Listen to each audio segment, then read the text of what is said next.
আজ বিপত্তারিণী পুজো। সকাল সকাল রেডি হয়ে বেরিয়ে পড়েছি পুজো দিতে।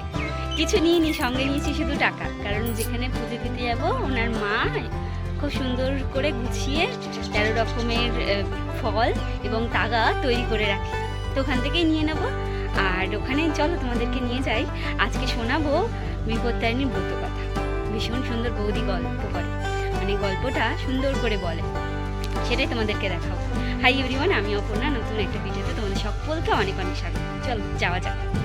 পৌঁছে গেছি ঠাকুরমশাইয়ের বাড়িতে। ওনার বাড়িতেই হবে পুজো এবং ওনার বাড়িতেই আছে মায়ের মন্দির, ভীষণ সুন্দর করে সাজানো গোছানো। ওনার বাড়ি থেকে নিয়ে নিলাম ডালা এবং তাগা। ওখানে নিয়ে আমি চলে আসলাম, এখানে অঞ্জলি হচ্ছে, শুরু হবে এক্ষুনি। এবার অঞ্জলিটা দিয়ে শুরু হবে ব্রত কথা। ভীষণ সুন্দর করে বৌদি ব্রত কথা উচ্চারণ করে, বেশ ভালো লাগে শুনতে, একটা গল্প বলতে পারো। চলে এসেছি ব্রত কথা শুনতে। বৌদি এখানে কুচিয়ে কুচিয়ে ফুল রাখছে, যে সবার হাতে নিয়ে এই ব্রত কথাটা শুনতে হয়। ব্রত কথাটা অনেকটাই বড়, কিন্তু তোমাদেরকে ছোট্ট করে বলি, একদমই ছোট করে। তারপরটা তোমরা যদি চেষ্টা করো শুনতে পাবে, কারণ এখানে 2 রকমের পুজো হচ্ছে। একটা হচ্ছে ব্রত কথার এবং তার সাথে অঞ্জলি, দুটো আওয়াজ একসাথে মিশে গিয়ে হয়তো একটু সমস্যা হতে পারে। তাই আমি চেষ্টা করছি তোমাদের সাথে ছোট্ট করে একদম শেয়ার করার। আমি পুরোটা তোমাদেরকে বুঝিয়ে বলতে না পারলেও আমি অল্প করে তোমাদেরকে বললাম। যদি ভালো লাগে অবশ্যই লাইক কমেন্ট করো, আর যদি ভুল ত্রুটি হয় অবশ্যই ক্ষমা করে দিও। এক রাজার ঘরে এক রানীর ছিলেন এবং তার রানীর রুমে ছিল মাংস, আর সেটা জানতে পারাতে রাজার ভীষণই রাগ হয়। আর রাগ হওয়াতে রানীর রুমে সে প্রবেশ করে জানতে চায় এবং দেখতে চায় সেই ঘরে মাংস আছে কিনা। আর রানী সেই সময় ভীষণই ভয় পেয়ে যায়, আর ভয় পাওয়াতে ভগবান দুর্গাকে ডাকতে শুরু করে এবং ডাকতে ডাকতে রাজামশাই ওই মুহূর্তেই থালা সরিয়ে মাংস আছে কিনা দেখতে শুরু করে। সেই মুহূর্তেই রাজা দেখে যে থালার ভিতরে রয়েছে কিছু ফুল, জবা ফুল। আর এটা দেখেই রাজার খারাপ লাগে, কারণ সে তো শুনেছে যে রানীর ঘরে মাংস আছে।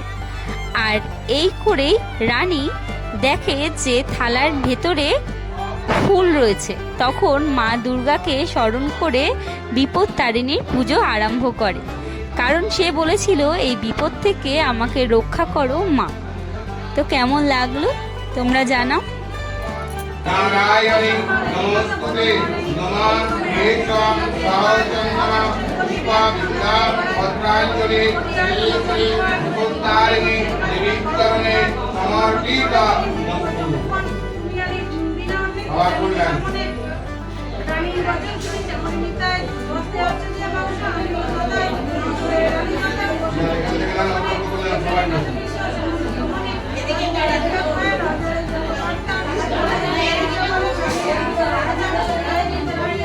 পুজো দেওয়া এবং ব্রত কথা আমার শোনা কমপ্লিট হয়ে গেছে। চেষ্টা করলাম তোমাকে মা বিপত্তারিণীর দর্শন করার।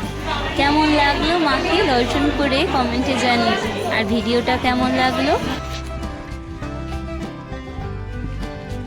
তো আমার এখানে পুজো দেওয়া কমপ্লিট, বিপত্তারিণী তাগা ডালা নিয়ে এখন চলেছি বাড়ির উদ্দেশ্যে। তো তোমাদের কেমন লাগলো আজকের ভিডিওটা। আর আজকে কিন্তু এই বিপত্তারিণী করে ভাত বা পোড়া জিনিস কিছু খেতে নেই। আজকে 13 রকমের লুচি খেতে হয়, তো সেই নিয়মটা এখন না, সেটা হচ্ছে রাত্রিরে। তো এখন যাবো বাড়িতে, একটু খাবো ছাতু। তো চলো। তো পুজো দিয়ে বাড়ি এসেছি, অনেকক্ষণই এসেছি, এসে বসেছিলাম, এখন বসেছি একটু ছাতু খাবো। কারণ আজকে তো সেরকম রুটি পরোটা, রুটি খাওয়া যাবে না বা ভাতও খাওয়া যাবে না, মুড়ি টুড়ি খাওয়া যাবে না। তা আমি একটু চিনি নিয়েছি, আর এই ছাতুটায় চিনি দিয়েই মাখবো। নুন খাবো না, তাই নুন নিয়ে একটু চিনি নিয়েছি।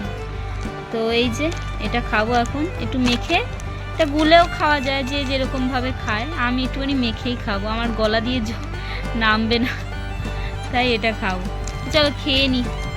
এই চিনি রয়েছে, আর একটু জল দিয়ে মাখবো, মেখে এটাকে খাবো। অনেকটা চিনি নিয়ে নিয়েছি। এখন বাজে সন্ধে 7টা মতন। দুপুরবেলা ছাতু খেয়ে ঘুমিয়ে পড়েছিলাম। সন্ধেবেলা সন্ধ্যাবাতি দিয়ে চলে এসেছি রান্নাঘর।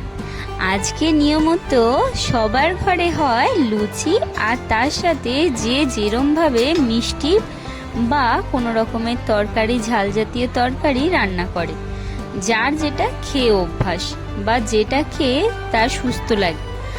আমি প্রতি বছর ছোলার ডালের তরকারি হয়, সুজি হয়, এবছর একটু আলুর তরকারি করছি। আলুর তরকারিটা কাঁচা লঙ্কা, একটু সাদা তেল, একটু নুন হলুদ মিশিয়েই করেছি। তো তোমরা যদি যেরমভাবে নিয়মে তুলেছো সেরমভাবেই খেও। আমি এখানে তরকারিটা করে নিয়েছি, আর করছি প্রত্যেকে আমাদের বাড়ির সবার জন্য লুচি।